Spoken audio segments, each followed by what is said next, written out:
Whiteheads, welcome back to my channel. In today's video, I'm just gonna hop right into part 2 of my story time / acne journey. And so in the last video, before I jumped into the tips that I gave you guys, I ended on my spell with the extractor. So after I was done with the extractor, I'm not too sure what happened to it. It either disappeared into the shadows of my mom's dresser or it got tossed. Either way, it got away from me, and that was probably the best thing that could have happened to me. For a while there, I was walking around with scars until my mom suggested that I go to a dermatologist that specialized in skin of color. So I went over to our trusty friend Google and I typed in Black dermatologist in New York City, and I came across Dr. S. She had mixed reviews from previous patients, so I was like, oh, okay. But when it came down to it, she was great at her job, so I was like, okay, I'm gonna give her a try. So at 19, I went on the subway to go and see her, and during my first visit, I believe I got a low-level glycolic acid peel, and I liked the results. During the peel, I did peel a little bit, but not too much, but it still made my scars and the hyperpigmentation that was there lighten up a bit. So I was like, okay, I'll be back. I would either go to her once a month or once every other month. My schedule was pretty hectic because I was in school and working at the time, so I didn't have enough time to be running back and forth for doctor's appointments. I believe it was my second visit. She had me subscribe to a pharmaceutical company that specialized in making products that fought against acne. So in that subscription package, it had a cleanser, a daytime topical medication, and a nighttime topical medication, and a moisturizer. From 19 to about 21. It seemed like it was drying up everything, but then I was getting ashy cast on my face. You couldn't really see it when I was indoors, but when I would go outside and in the car, my mom would see it and she's like, are you using what the doctor had prescribed for you? And I was like, yeah, I'm using it. I'm not slacking off with it. I'm trying to be consistent with it. I'm trying to get my skin to be better. So I stopped using it like after she said that. So I started using products that my dermatologist approved of, which was Cetaphil cleanser for the normal to oily skin and the CeraVe's AM and PM moisturizer, along with my topical medications. It seemed like my skin was doing pretty good for quite a while. So I went to see her for about 3 years. And over the course of the 3 years, I believe I got 2 medium level peels, the Jesner's peels. And I got my first one December of 2016 and my second one May of 2019. Both times I peeled like a snake. And when I tell you I peeled like a snake, I've never seen that much skin leave the human body as I did when I saw like the aftermath of that peel over the course of a couple of days leave my face.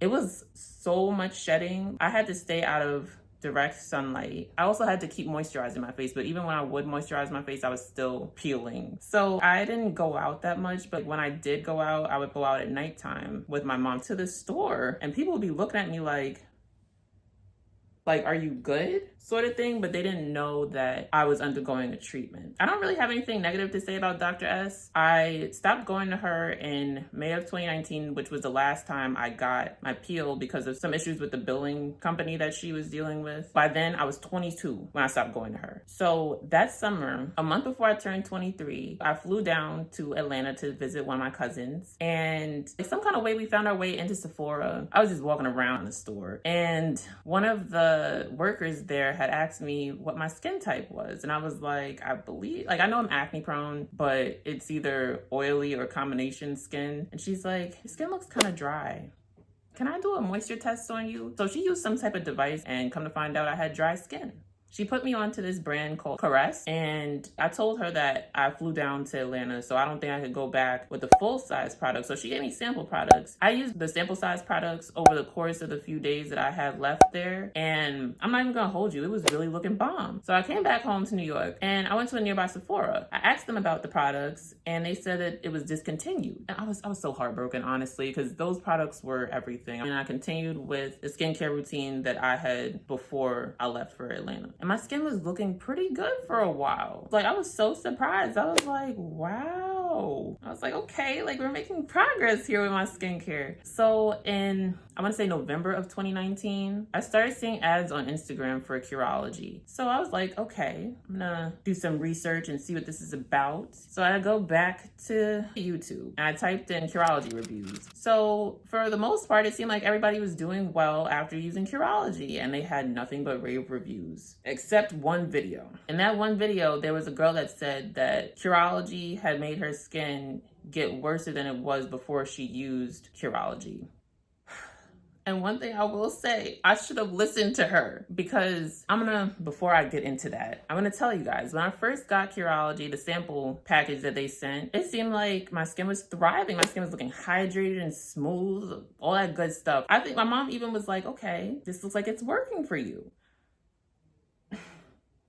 A couple of weeks later, when I got the full-size products and started using the full-size products, my skin took a drastic turn for the worst. When I tell you my skin was rough, and I'm not using rough for commentary, my skin was literally looking rough. I had whiteheads popping up out of nowhere, like places I had never broken out before on my face. All of a sudden, here it was. Like the whiteheads were sitting on the surface of my skin. Some of it was still underneath my skin. Like when I would wash my face, I would feel the whiteheads that were sitting underneath, and even the ones on the surface. It was a horrible experience. I had tried to contact a representative or like one of the dermatologists that was involved with Curology, and she told me that I was undergoing a purging process and to give it a couple of weeks to a month. I did that, and it was still there, and it looked like it was getting worse. So I thought I was having like an allergic reaction, but my skin had gotten so bad to the point where like it seemed like my hyperpigmentation, my scars were looking worse. You could see the whiteheads on my face from quite a distance. And when I tell you, I had random people coming up to me telling me skincare routines and stuff. Keep in mind, I live in New York. People tend to mind their business. People mind their business so much here to the point where we have to have signs everywhere that say, if you see something, say something. So if people were saying something about my skin, like random people that I didn't know from a hole in the wall were saying stuff about my skin, I knew that there was a problem and I needed to get it fixed ASAP. So I want to say around March, my mom like kept coming up to me like, what is going on here? Like, the hell happened to you? And I'm like, I'm using the medication. Like, I'm trying to, get it back together. I'm trying to get my skin together. She's like, no, you're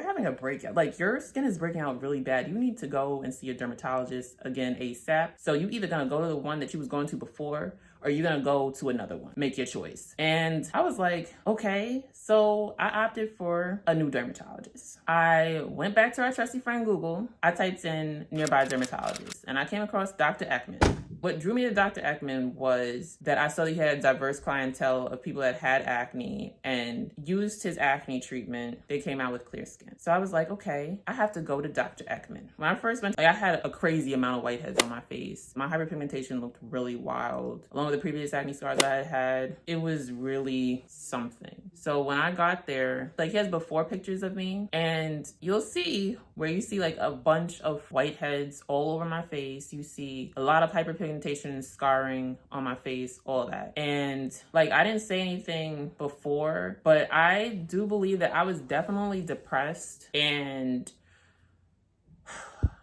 I really was in a really dark place, and I lost like majority of my self-esteem, my self-confidence, because I was breaking out like that, and people were telling me about my skin and pretty much trying to put me on different products that I had already tried. And I just was like, this is it. This is my last hope. Hopefully, like, he did something for these other people's skin. Hopefully he'll be able to do something for me. And I feel like when people talk about acne, they think that it just affects people physically. They don't think that it could affect people mentally. So that's why I also made it a point to bring up the fact that it affected me mentally as well as physically. It was really something. And it was like, mind you, I've gotten cortisone shots before when I went to Dr. S. Like, that's what I would mainly get when I would go on those monthly or like every so often visits. And like when I went to Dr. Ekman, that was the most amount of cortisone shots that I had ever gotten throughout like my whole journey with acne. I know for a fact that the amount of cortisone shots that I got had to have been in the double digits, probably over 20. And that same day, I got a low-level glycolic acid peel, and I peeled a bit. He also prescribed me with a cleanser, a topical medication that I use in the morning and a topical I use at night. And I could use my CeraVe daytime moisturizer and my CeraVe nighttime moisturizer for the moisturizing portion of my skincare routine. And I also was prescribed with an antibiotic. Like, although I was heavily against taking oral medication, I was like, this is it. I finally broke down and I was like, like, okay, if this is gonna help me, whatever can get rid of these whiteheads ASAP, I'm down for it. And so I had to take an antibiotic twice a day, but then it dropped down to once a day, and now I'm not even on it anymore. And a really big vitamin, I take it once a day. Because I went to see him in March. Like, mind you, like, we went into quarantine back in March. I was not getting my rest like I should have been getting. And so I didn't really see like any progress at first. But when I started to go to bed and I cut out negativity,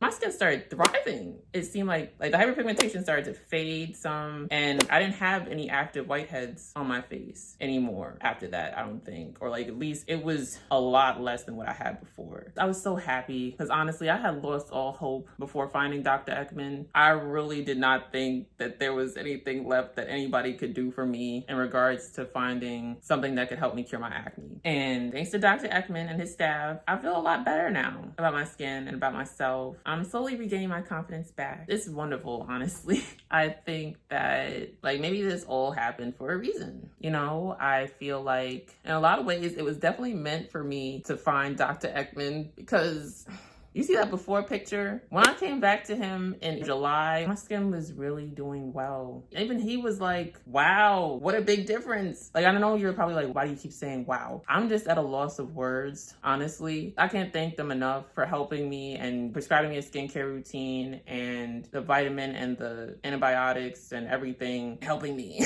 because it was really something. And I will say that although my skin is not fully cleared up, it's a lot better than where I was once at. So in this experience, I learned that acne does not discriminate. Anybody of any color, shade, whatever, they can get acne. And it doesn't make you any less of a person. It does not determine your self-worth. I think that from going through my experience, all I'm gonna say is if you can't afford it, please try to find a dermatologist that can help you clear your skin. But if you can't afford a dermatologist, then please just try to find out what your skin type is and do your thing, and I'm sure you will find whatever works for you. I will say that for a while there, I did not see the light at the end of the tunnel. Now I see some light. I see some light, okay? Trust me, if I got my skin together, you can do it too, whether it be today, tomorrow, this month, next month, this year, next year.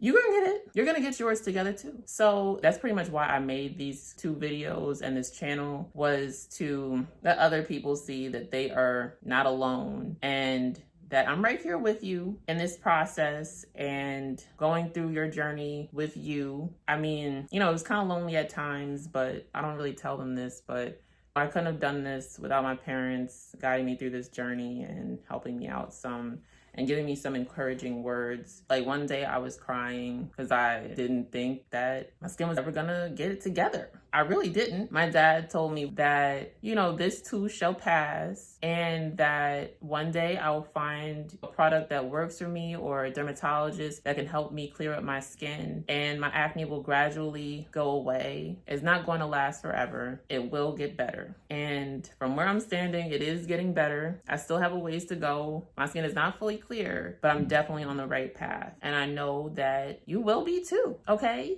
And like now you guys have somebody to relate to. You have somebody to watch. And probably, I hope you guys are entertained by this, but it was really real for a hot minute out here, okay? So thank you so much for watching. I really appreciate it. Don't forget to like, comment, and subscribe for more content. And I'll see you guys later. Bye.